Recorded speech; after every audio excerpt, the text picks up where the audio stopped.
This is Catholic Forum. I'm Bob Krebs. Translator and editor David Bonagura is the author of Steadfast in Faith, Catholicism and the Challenges of Secularism, and Staying with the Catholic Church, Trusting God's Plan of Salvation. He is an editor, translator, professor, and Latin teacher. His latest book is titled Jerome's Tears, Letters to Friends in Mourning, and it's from Sophia Institute Press. I'd like to welcome to Catholic Forum David Bonagura. Thanks for taking time to be with us today. Thank you for having me. We're going to talk about your new book, but tell us a little bit about yourself, if you would, please. What did I leave out of your introduction? Well, I live in New York. I'm a married father of 7, ranging from 18 to 0 in age. The alpha and omega is rocking in my house, as we like to say. I teach Latin and theology. I have done so for 21 years on different levels: high school level, seminary level, adjunct university. Catholic education is really my passion. So I've been doing that my entire adult life, even though technically I started in Catholic education when I was 5 in good old kindergarten. Never did I think I would still be going so many years later. How did you get interested in classical languages like Latin? When I started to get into the intellectual life and liberal arts in general when I was in high school, and I realized that, if I really going to understand Western civilization, Western culture, I really need to study Latin so I can access these texts, whether the Christian texts or the classical texts of the Romans. So I went away to the College of the Holy Cross in Massachusetts, and I studied philosophy and classical languages. And little did I know I would still be doing them so many years later. Yeah. Do you find that your students, you're obviously enthusiastic about it. Are modern students interested in Latin? No, to be honest, I don't think they're interested in language at all. Yeah. But I think they can be led to see the importance of it. And even if it's not their favorite thing in the world to work at Latin, memorize all these vocabularies and learn all these different noun forms and verb forms, nevertheless, I think they do at least can see the big picture importance of it, which in my mind is the most important thing. That if they can not so much use Latin actively, but although we try, if they can see the importance of it and work it into their lives somehow, just as a basic line understanding of where our world came from. It's so important. In order to get where we're going, we have to have a knowledge of our past, and that past inevitably includes the Latin-speaking past, both of the Roman world and also of the Church for its 2,000-year history. Mm-hmm. So, in case our listeners are not familiar with Saint Jerome, the book is called Jerome's Tears, and it's based on the letters of Saint Jerome. Tell us a little bit about Saint Jerome. Who was he, and what is he famous for? Jerome was born around the year 347, so he's a generation removed from the first Christians who were born in a time where it was legal to be Christian as opposed to illegal to be Christian. He had a classical Roman education. He was born in the area of modern-day Croatia. He went to Rome for his education. At that point, he had a conversion. We don't know too much about his early life, but we do know that this conversion while he was in Rome. And one of the things he speaks of that prompted his conversion was on Sundays, touring around Rome and visiting the different catacombs, the same catacombs that we can visit today in Rome, in fact. He went on to study, went to the desert, became a monk, dedicated himself to the spiritual life. And in particular, he started to study Greek and Hebrew. So after having this fantastic education in Latin, classical Latin, he then studied the Latin, Greek and Hebrew, and then was the first to compile a translation of the Old Testament text from the original Hebrew. And then he edited already existing text in the New Testament, revised them a little bit. Putting all the things together is what we today call the Vulgate. So when we celebrate St. Jerome annually on September the 30th on his feast day, we remember him most for being the translator of sacred scripture, and his most famous phrase, ignorance of scripture is ignorance of Christ. But Jerome was not just a translator. He was an exegete, meaning an explainer of scriptures, and people, including St. Augustine, sought his advice from all over the world on, okay, what does this scripture passage mean? What does that scripture passage mean? Can you give us some insights into these other spiritual things that are related in the Bible? So he was a sought-after spiritual counselor and biblical counselor. What survives, in addition to the translation of the Bible, are 123 personal letters And when we say, or first the letters, when we say letters, we're talking about essays in length and in style, similar to the way Paul's letters are to the Corinthians and to the Romans and so on. So in these letters, he's doing various things. Sometimes he's explaining scriptures. Other times he's giving memos of congratulations and exhortations to holy living. We have 10 letters in particular that are of the genre of consolation, meaning written to people mourning the loss of loved ones, whether it be spouses, children, or friends. And Jerome writes 10 of these letters, and they are so beautiful and so moving, where he reveals himself as a spiritual father. And you will find the best 7 of these 10 letters in the volume that we're now talking about, Jerome's Tears, Letters to Friends in Mourning. The 7 letters in there comprise they're spread out over a period of 20 years, written to people from as far away as Spain and Rome. Jerome was living in the Holy Land for the second half of his life. So Spain and Rome into around the Holy Land itself. So he gives us this great spiritual insight into having faith, or having the resurrection lead us through our grief. So how did this book come about? Is it something that you decided to do and you took it to a publisher, or did a publisher approach you about this?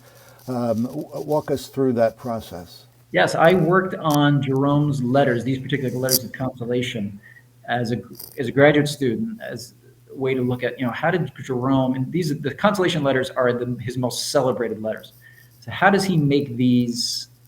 How does he use classical authors, Virgil, Cicero, Horace, and so on? How does he quote them and incorporate their writings into his letters? And there's a number of quotations from them.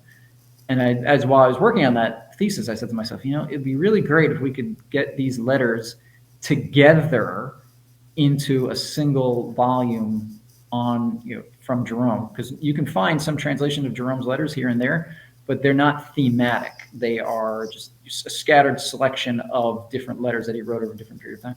These are thematic. There's 7 letters of consolation all put together. To my knowledge, that has not been done in English. And Jerome's giving us such a great gift in these letters. 1,600 years later, he still speaks to us of the power of the resurrection and the power of Scripture, too, to console us in our grief, that God is the answer to our bereavement.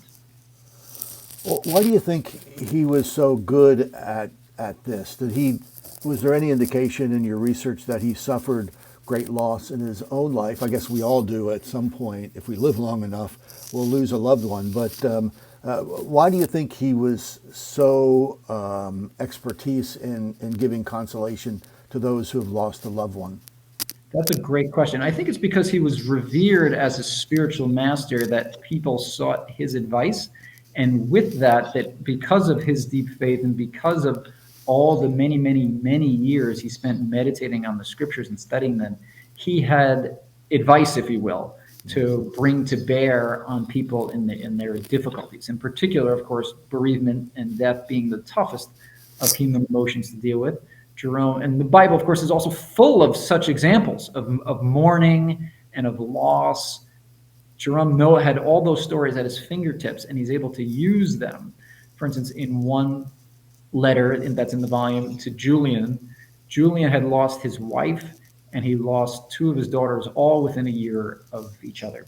And Jerome uses the famous story of Saint Job, of Blessed Job, in order to compare Julian to the life of suffering that God has called him to. And Jerome, on a couple of occasions in these letters, he's not just writing to make the recipient feel good. In a lot of cases, he's issuing some tough love. He's saying, "Look, I know you're mourning, and I'm mourning with you. Your son or your husband or wife who had died was my friend too. But Christ commands us that we need to come follow him. And perhaps now," Jerome even writes in a couple of letters, "now that this person has moved on and out of the recipient's of the letter's life, maybe it's time that God is inviting that person to do something new." So in the case of Julian in particular, having just suffered the loss of his wife and his children, Jerome says, you can do more now that you have this time. God's giving you this time, and even your wife would now want you to become a monk, to live a radical life of discipleship following Jesus. Now, he doesn't advise all the recipients, all the believed, to become monks, but others he urges to give to the poor, to work with the people in Rome, to help spread the faith of Christ to others. So he's not in favor of a mourning where one sits around and feels sorry for oneself. He's one finds hope in the resurrection and then realizes that from the resurrection we can move on. Hang on a second. That's an alert going off. Pardon me.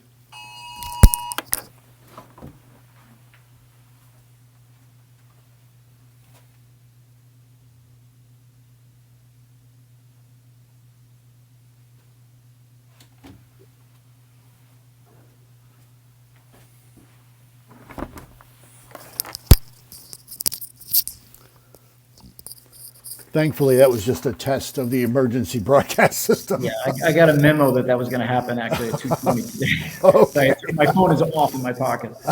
I missed that memo. Okay, so we were talking about Saint Jerome and what made him particularly good at this sort of thing. Right. Okay, so I'm going to edit that part with the alarm and everything out. So my guest today on Catholic Forum is David Bonagura. His book is entitled Jerome's Tears, Letters to Friends in Mourning, and it's available from Sophia Institute Press. David, it seems kind of surprising to me that something that was written back in the 400s would be of particular interest and relevance today in 2023. What makes this so relevant to people who might be in mourning or wanting to comfort someone that they love who is in mourning? I think that's the genius of Jerome, is that he's able to speak to the heart of the human condition, of what it means to be human. So he cuts across all the limitations of time and space, like, oh, my world surrounded by internet and technology and cars that don't work and other sorts of difficulties. Jerome is speaking to the heart of what we need most when we suffer loss, which is a universal human experience. What are some of the things that get us through? The key is God, and hope in God, that God has a plan for all of these things. So the way that human beings mourn is no different in 2023 than it was in the year 420, the year that Jerome died, or even in the time of the Old Testament. If we think of the stories of, say, King David mourning the death of his son Absalom, or things like that, the way bring me back my Absalom, as he says. So there's something about the human experience that Jerome he has his finger on the pulse of that. And these letters, in order for them to get to us, they're written, again, between the year 400 and year 420. In order for them to get to us, they were copied over and over and over again by many different people over the centuries, because there's no printing press until the year 1450. So it was, in order to copy a book, it was a serious effort of time and money. So there had to be perceived in the copiers a serious value in these texts. So for so many different centuries, people have found Jerome's writings, these particular constellations, so moving and so, well, to use the term, forgive the pun, consoling, that they kept copying him, passing him on, because these letters spoke to these people in the year 500 when they were recopying, and 600, in the year 1000 when they were recopying, and the year 1400 when they were put on the printing press. And frankly, to me, when I was working on these translations a couple of years ago, these letters, wow, they're so powerful. The way Jerome not only focuses on the resurrection, but the way he uses so much of Scripture as an authority to console us, to bring us peace. He uses the Old Testament and New Testament both, like he's dealing a deck of cards. It's really extraordinary the way he molds Scripture in order to speak to his audience. So there's so much that we can gain reading these letters so many years later. So you translated these letters yourself from Latin. Is that the original language that they were written in? Do you know which copy that you were translating them from? Was it an early or I guess it's a transcription? Do you have any idea what that was? Yes. So the best text that we have of Jerome was put together by one of his great admirers, Desiderius Erasmus, one of the great humanists of the Renaissance.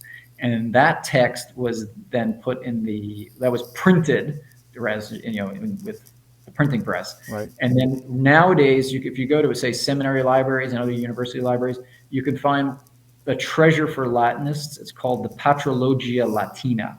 These are big, thick volumes, double columns of Latin on top of Latin from all the church fathers. So I got one of those volumes and spent the year hanging out with St. Jerome. It was a good summer. So what surprised you the most when you were in the process of doing those translations? Well, I think Jerome's style is he's a beautiful prose stylist, and he's recognized by Erasmus and many others as being one of the great writers of Latin prose. So how exactly did it? His prose is very concise, and he uses correlatives and fits things together. He's able to say so much in so little or so few words. And I think that's what I found most striking about it. And then the challenge as the translator is, how can I capture Jerome's idea, make it be faithful to his idea, as faithful as possible, and make it sing a little bit in English the way it sounds in Latin. Latin and English are different structurally speaking. Just one simple, for instance, is that Latin prefers the passive voice and English prefers the active voice. So if I were to be hyper faithful to Jerome, I would be using passive voice, but then that becomes tedious to read that in English. So as the translator, and all translators have to make these decisions, how can we most make Jerome's words appeal to us, but still be as faithful as possible to what it is that Jerome said? So that was my task. That I hope that I did that to the best of my ability. How long did it take you to do the translation? About a year, working off and on. The bulk of it I did over the summer of 2022. What do you want your reader to take away from the book? That's a great question. A couple of things. Allow Jerome's letters to console you, the reader. Don't approach this book as a how-to guide of what to say if you go to a wake for a dead person. That's not the idea. Through the power of the moral imagination, we can allow Jerome to console us as we read about these dead figures and think about great people who pass from our lives, whether they be relatives, friends, mentors, neighbors of any kind. There's going to be overlap and similarity. Oh, gee, this person makes me think of my Uncle Joe or my old neighbor Bill, and so on. The power of the imagination to put ourselves in the shoes of another person and say, wow, yeah, this guy here, Julian, or Julian's wife, Jerome writes all about her. Wow, that reminds me of my grandmother, who was such a faithful Catholic. In ways like that, through putting ourselves in the shoes of the recipient, we can allow Jerome to console us. And I think that's the best way to approach these letters as a reader. So what is the great lesson that St. Jerome has for modern day Christians who are experiencing a loss? Christ is the answer to our problems. And that's Jerome's major takeaway in the letters, that we have hope in the resurrection. And because of that, death is not the final word, that there is life after death and union with God. And those who have lived their lives faithfully can be consoled in approaching that reward upon death, but also those who mourn those who have gone, those who have died, can be consoled in the fact that God is bringing this person into himself. So one of the, I think, the most moving passages here is in the 7 letters, is Jerome is writing to his friend from Rome, Paula, consoling her on the death of her daughter Blasilla. And so Jerome puts on the lips of Blasilla from heaven, telling her mother, don't mourn for me. Here I am with the Blessed Mother. Here I am with Anna the prophetess. There's no longer any suffering. It's I, rather, who am mourning for you. It's still stuck down in the valley of tears. That approach is something that Jerome can give us in facing death, not just our own death, but also the death of our loved ones. That there's something, that death is a transition to something that's greater. It's not the final word. What are you working on next? Are you going to be translating another doctor of the church or another famous saint? Well, it's funny. Jerome has, I've mentioned 123 letters, and they're all different kinds. Some of them are polemical. where, for instance, he most famously he writes against a guy by the name of Rufinus, thunderously defending the dogma of the perpetual virginity of the Blessed Mother. And I thought, oh, maybe you could do a Jerome's Thunder as something of a sequel. But then people will read it and say, gee, how is this guy a saint? Actually, I'm working on a different project right now, and two, one of which is dedicated to the Eucharistic revival under the aegis of the Cardinal Newman Society about Eucharistic education. And then I also have a collection of 250 questions from teenagers about God, about faith, about religion, about morality. And I have them all categorized, the questions that I've received in class over the years. And I think that will make a fine book for lots of kids too, at least I hope someday. And you won't have to translate it, right? Yes, that's right. Very good. Well, the book is titled Jerome's Tears, Letters to Friends in Mourning. It's available from Sophia Institute Press. And I guess we can get a copy at the Sophia Institute website, and also at your favorite local Catholic bookstore. And do you have a website or anything, David? Yes, my website is my full name, David G. Bonagura, Bonagura, Jr., Jr.com, www.davidgmonagurajr.com. You could also get the book at Amazon and Barnes & Noble. Very good. David, thanks so much for spending some time with us today on Catholic Forum. Thank you, Bob. Appreciate it. We appreciate it.